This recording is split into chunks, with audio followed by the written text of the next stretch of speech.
মৃত্যুর গুঞ্জন উড়িয়ে প্রকাশ্যে এলেন ইসরায়েলের প্রধানমন্ত্রী বেনিয়ামিন নেতানিয়াহু। ঘোষণা দেন প্রতিরক্ষা বাজেট বাড়ানোর।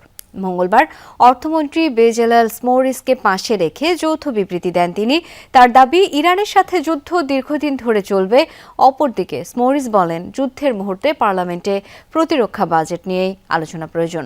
সেনাবাহিনীর আর্থিক বরাদ্দ বাড়ালেই ইরানকে পরাজিত করতে সক্ষম হবে ইসরায়েল। আগামীর অগ্রগতির ভিত্তি আনোয়ার ইস্পাত, স্ট্রংগেস্ট স্টিল সিন্স 1978।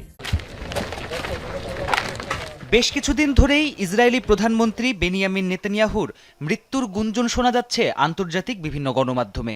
সামাজিক মাধ্যমগুলোতেও এ নিয়ে চলছে বিস্তর আলোচনা। তবে সকল জল্পনার অবসান ঘটিয়ে আবারও টিভির পর্দায় হাজির ইসরায়েলি প্রধানমন্ত্রী। অর্থমন্ত্রী বেজালাল স্মোরিচকে সঙ্গে নিয়ে যৌথ বিবৃতি দিতে দেখা যায় তাকে। নেতানিয়াহু জানান, ইরানের বিরুদ্ধে বেশ জটিল আর দীর্ঘ যুদ্ধে জড়িয়েছে ইসরায়েল। তার দাবি, যুদ্ধ চালিয়ে যেতে প্রচুর অর্থ প্রয়োজন, আর এ কারণে দেশটির সামরিক বাহিনীকে অতিরিক্ত অর্থ বরাদ্দ দেবে তার সরকার।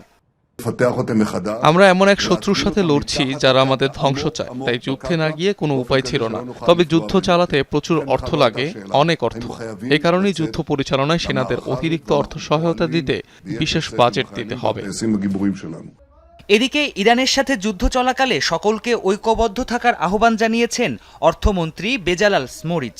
এই সময়ে বিতর্কিত অর্থোডক্স ইহুদিদের বাধ্যতামূলক সেনাবাহিনীতে নিয়োগ সংক্রান্ত হেরেদি বিল নিয়ে পার্লামেন্টে আলোচনা স্থগিতের ঘোষণাও দেন তিনি। তার মতে, সেনাবাহিনীর বাজেট বৃদ্ধি হলেই যুদ্ধে জিতবে ইসরায়েল।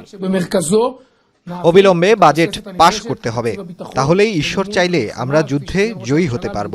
ইসরায়েলের নাগরিকদের বিভিন্ন ক্ষেত্রে ভালো সেবা দিতে পারব। ইসরায়েলকে কেন্দ্র করে মধ্যপ্রাচ্যে আঞ্চলিক শৃঙ্খলা গড়ে তুলতে সক্ষম হব।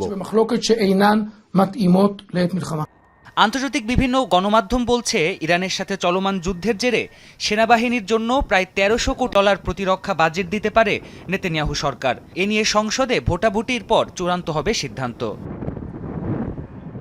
প্রাণপ্রতিম কুণ্ডু, যমুনা নিউজ।